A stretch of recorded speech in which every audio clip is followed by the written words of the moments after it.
tema da nossa mensagem hoje é 4 por 1. Mas antes de entrar nisso, deixa eu contar uma historinha, porque eu estou usando essa expressão, essa forma de expressão aí. Quando eu era bem menino, não era lá em Barbacena não, viu gente? Lá em Cuiabá, quando eu era bem garoto, tinha 5, 6, 7, 8 anos de idade, eu costumava sair para passear com o pastor da nossa igreja. A família deles, o pastor Geraldo, Mozélia, eles tinham um carinho especial pela gente, então todas as vezes no dia da folga dele, que ele ia sair com a família, ele me convidava a fazer parte daquele passeio com a família. E eu, por volta dos 6 anos de idade, menos ainda, 5 anos de idade, estava aprendendo a ler. Então eu saía com eles, a gente às vezes ia em outro lugar, lanchar à noite, ou passear, e às vezes ele ficava dando voltas ali, próximo à casa dele, no centro da cidade, e eu, aprendendo a ler, ficava lendo todas as placas que passavam, né? Das lojas, de trânsito, placas de sinal, tudo eu ficava lendo. E foi a primeira vez que eu me deparei com esse tipo de expressão, foi quando, nesse passeio com eles, eu olhei numa loja e li lá na placa da loja, foto 3x4. E isso é motivo até hoje de eles comentarem, né, em família, quando a gente se vê, quando a gente se fala, né, quando estamos juntos, de comentar aquele momento em que, aprendendo a ler, aquele menino de 5 anos de idade não conseguia entender o sentido dessa expressão, né, que nós muitas vezes usamos na nossa linguagem. 3x4, foto 3x4. Uma foto muito comum que a gente todo dia tira para documentos, mas eu lia foto 3x4. Então hoje aqui não é 4 vezes 1, né? Aqui é 4 por 1. O texto da nossa meditação é Marcos capítulo 2, os versículos 1 a 12. Eu já estou naquela fase, tira óculos, coloca óculos, tira óculos, coloca óculos, né? Interessante que para perto eu não preciso mais de óculos. Antigamente eu precisava de óculos para ler perto, agora não preciso mais. Alguma coisa que eu fiz nas minhas vistas. Para ler perto tenho que tirar os óculos. Marcos capítulo 2, assim nos diz o texto. E alguns dias depois, entrou outra vez em Cafarnaum e soube-se que estava em casa. O texto está falando de Jesus. E logo se ajuntaram tantos que nem ainda nos lugares junto à porta cabiam, e anunciava-lhes a palavra. E vieram ter com ele, conduzindo um paralítico trazido por 4, e não podendo aproximar-se dele por causa da multidão, descobriram o telhado onde estava, e fazendo um buraco, baixaram o leito em que jazia o paralítico. E Jesus, vendo a fé deles, disse ao paralítico: Filho, perdoados estão os teus pecados. Estavam ali assentados alguns dos escribas que arrazoavam em seus corações, dizendo: Por que diz este assim blasfêmias? Quem pode perdoar pecados, senão Deus? E Jesus, conhecendo logo em seu espírito que assim arrazoavam entre si, lhes disse: Por que arrazoais sobre estas coisas em vossos corações? Qual é mais fácil? Dizer ao paralítico: estão perdoados os teus pecados? Ou dizer-lhe: levanta-te e toma o teu leito e anda? Ora, para que saibais que o Filho do Homem tem na terra poder para perdoar pecados, disse o paralítico: a ti te digo, levanta-te, toma o teu leito e vai para a tua casa. E levantando-se e tomando logo o leito, saiu em presença de todos, de sorte que todos se admiraram e glorificaram a Deus, dizendo: nunca tal vimos. Vamos orar. Senhor, registro da tua palavra que chega até nós é a maneira pela qual entendemos que o Senhor fala conosco.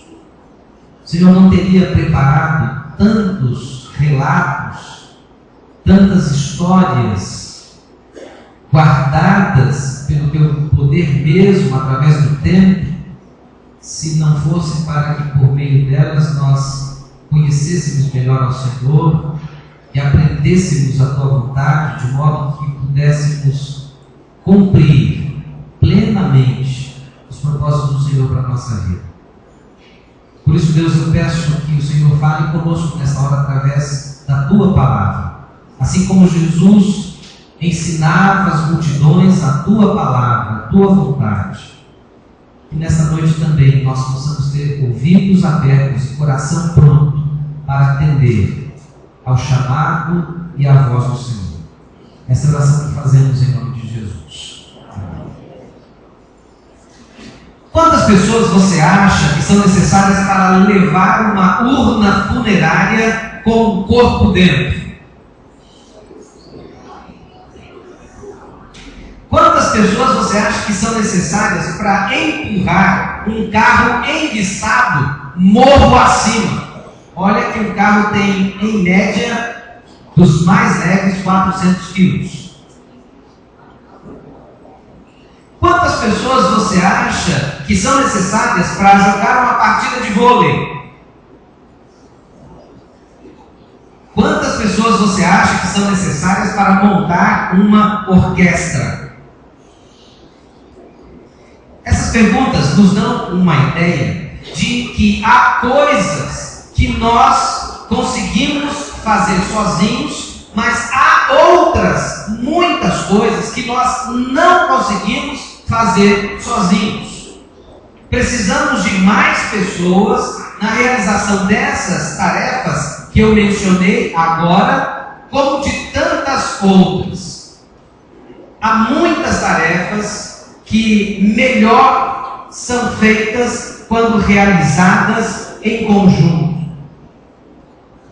Assim é a tarefa de ajudar pessoas a ter um encontro com Jesus.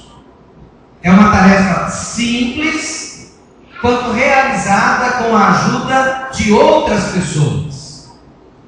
Geralmente, quando realizada por uma única pessoa, há algumas dificuldades, especialmente se essa única pessoa se sente incapaz, tem medo, fica preocupada se o diabo vai manifestar na hora que ela está falando de Jesus para outra pessoa e o que ela vai fazer. Mas se a tarefa é realizada em conjunto, tudo fica mais fácil. Por exemplo, o próprio Senhor Jesus disse que onde estiverem 2 ou 3 reunidos no nome dele, o que aconteceria? Ele estaria no meio deles. A Bíblia diz, em 1 João 5,7, que 3 são os que testificam no céu: o Pai, a Palavra e o Espírito Santo. E que estes 3 são um. E a Bíblia também registra um milagre que foi promovido por causa de 4 pessoas. E é esse o texto que nós acabamos de ler. Um milagre foi promovido por causa da atitude de 4 pessoas que realizaram uma tarefa em conjunto. Cafarnaum era uma espécie de quartel-general onde Jesus descansava de suas viagens. Foi a cidade que Jesus usou para dali ir a outras cidades circunvizinhas anunciando o Evangelho. Jesus estava de volta a Cafarnaum e neste dia 4 homens surgem no meio de uma multidão que chega à casa onde Jesus estava, e a presença desses 4 homens muda por completo a vida daquela cidade.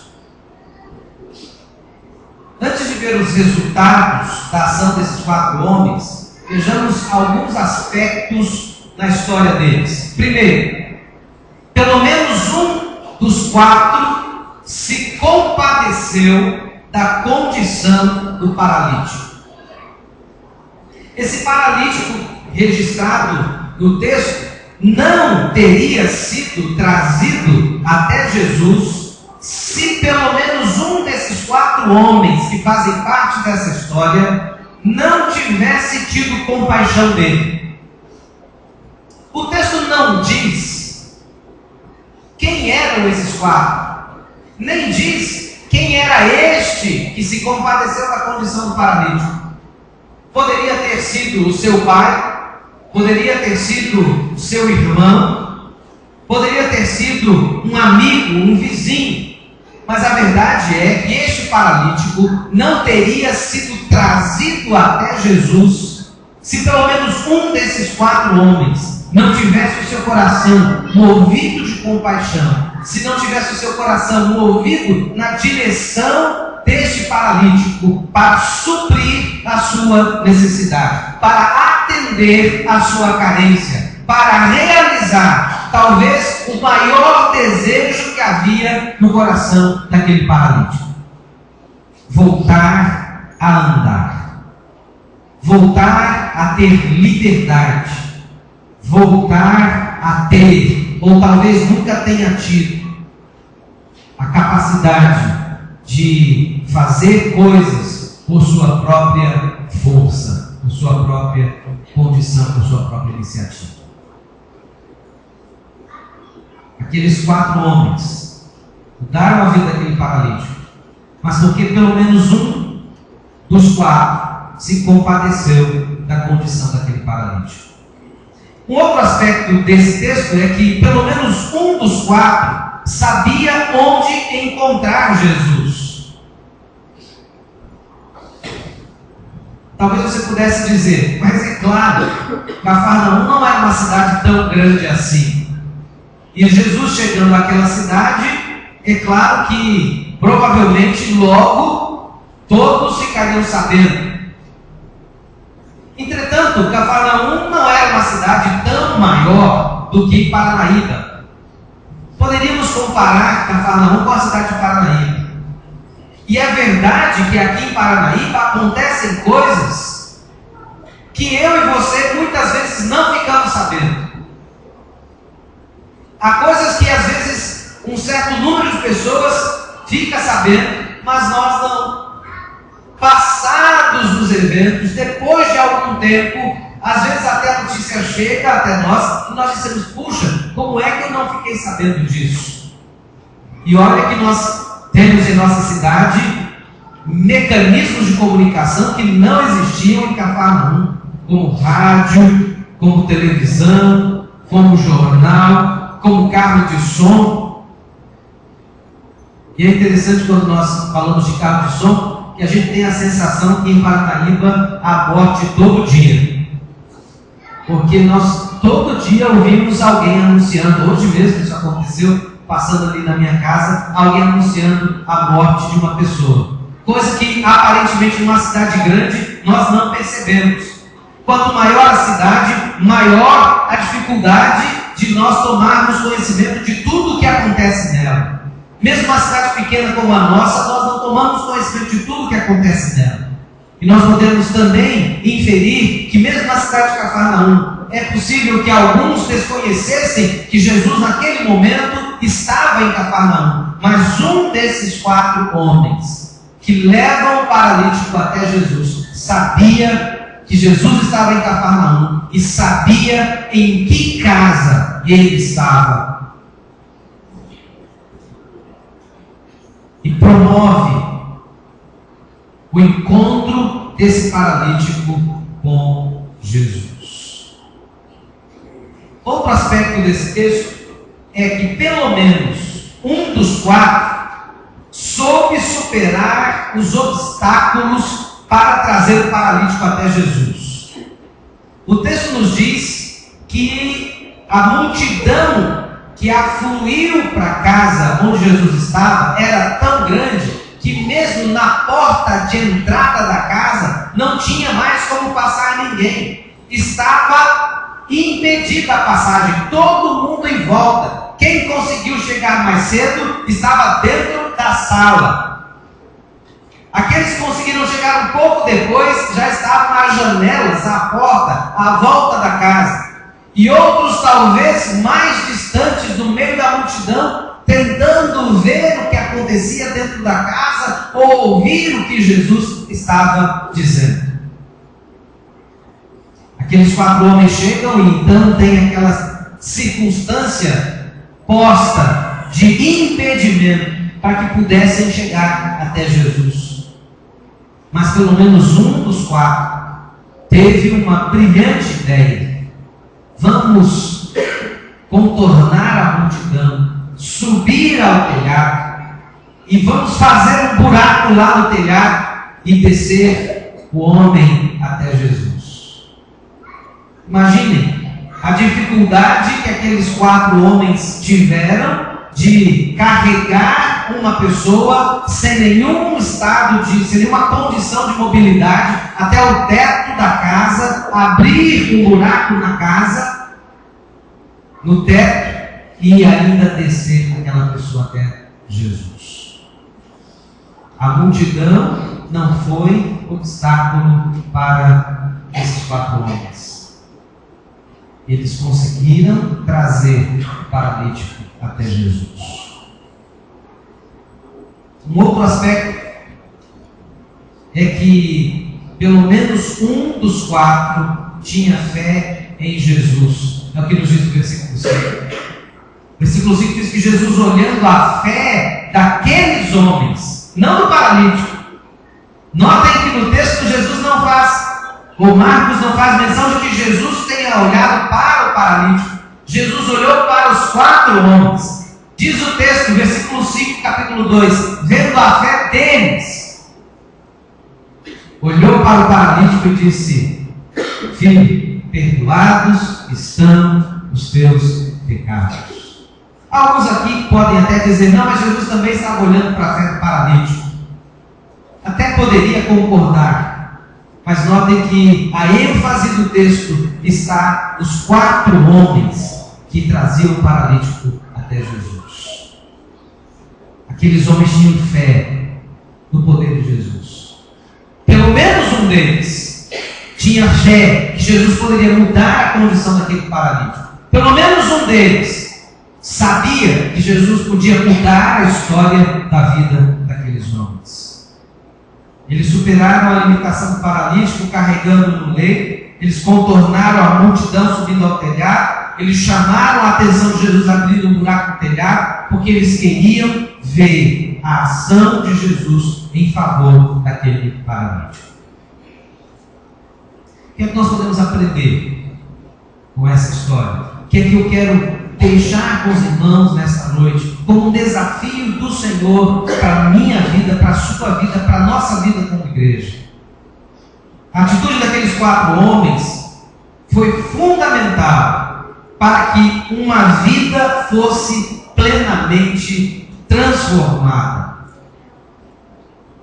Aquele homem estava no leito, na sua casa, sem condição de sobrevivência. Muito provavelmente aquele homem tinha que receber a ajuda de familiares ou até mesmo de estranhos, porque ele não tinha condições para o trabalho. Toda a sua vida era uma vida de dependência de outras pessoas. Mas a partir da intervenção de Jesus, Jesus dizendo àquele homem: toma o teu leito e anda e volta para a tua casa. A partir daquele encontro com Jesus, aquele homem teve a sua vida plenamente transformada. Imaginem a alegria que inundou o coração daquele homem. Imagine agora as oportunidades que ele tinha. Uma nova vida se abria para ele. Uma nova condição social se abria para ele. Uma nova realidade espiritual se abria diante dele. Um novo relacionamento com os seus amigos, com a sua família era possível agora, porque a vida dele foi transformada por Jesus. E isso graças à ação daqueles 4 homens. A atitude daqueles homens também permitiu que Jesus manifestasse o seu poder, versículo 10 e versículos 11, 10 e 11. Ora, para que saibais que o Filho do Homem tem na terra poder para perdoar pecados, disse ao paralítico: a ti te digo, levanta-te, toma o teu leito e vai para a tua casa. Meus amados irmãos, Jesus poderia ter feito a diferença na vida de muitas pessoas que estavam naquela casa naquele dia, mas não teria feito diferença na vida desse paralítico se ele não tivesse sido levado a Jesus. Essa é a diferença. E essa diferença ainda precisa ser realizada hoje. Jesus continua tendo poder nos céus e na terra para intervir na vida de qualquer pessoa, para abençoar a vida de qualquer pessoa, para mudar a história de qualquer pessoa. Mas é preciso que muitas delas ainda sejam trazidas à presença de Jesus.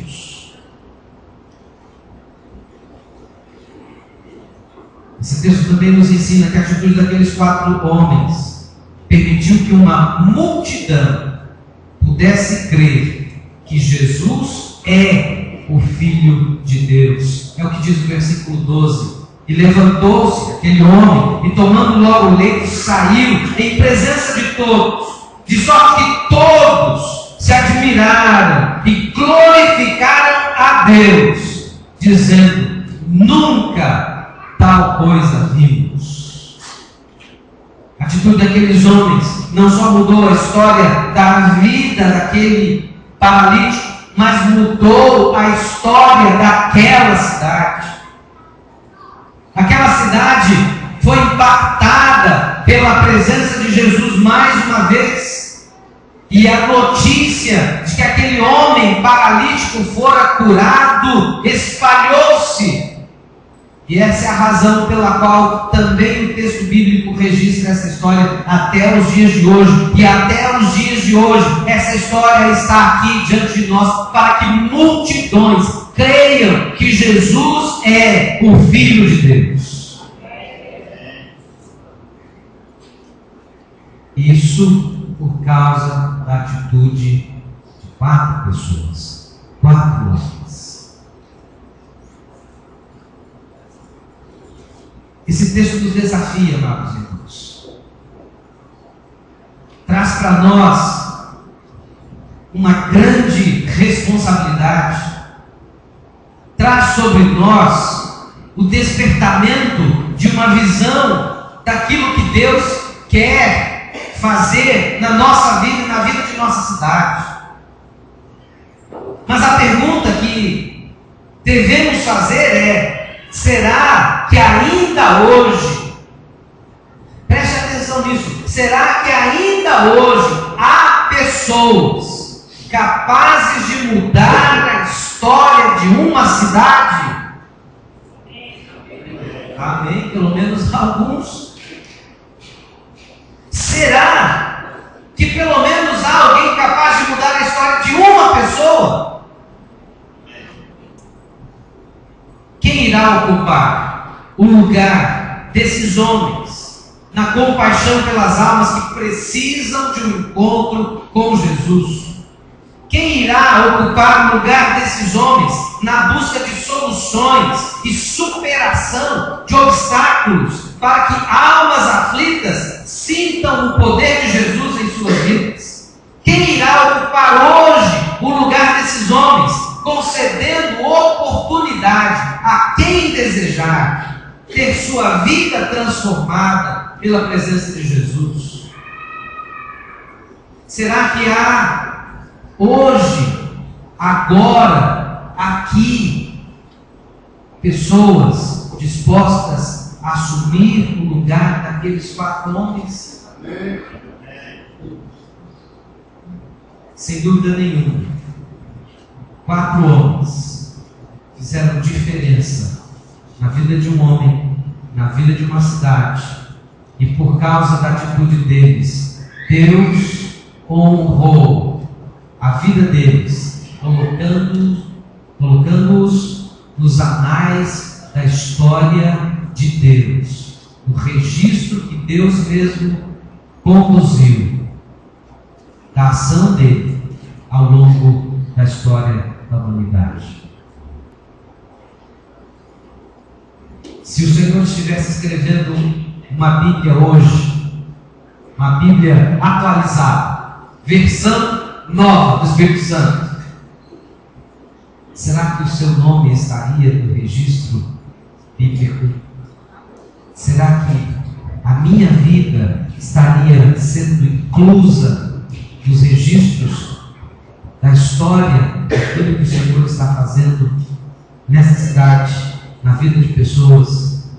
Será que eu seria privilegiado de ter o meu nome, ou mesmo que não tivesse o meu nome, não teve esses homens, mas a minha atitude registrada pelo Espírito Santo?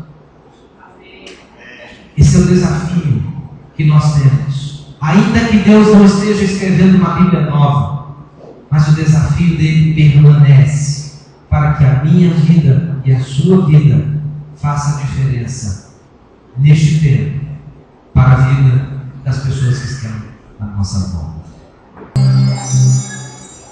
Que a graça do nosso Senhor Deus, o amor de Deus, nosso eterno Pai, a comunhão e a consolação do Espírito Santo do Senhor seja conosco agora e para sempre. Amém.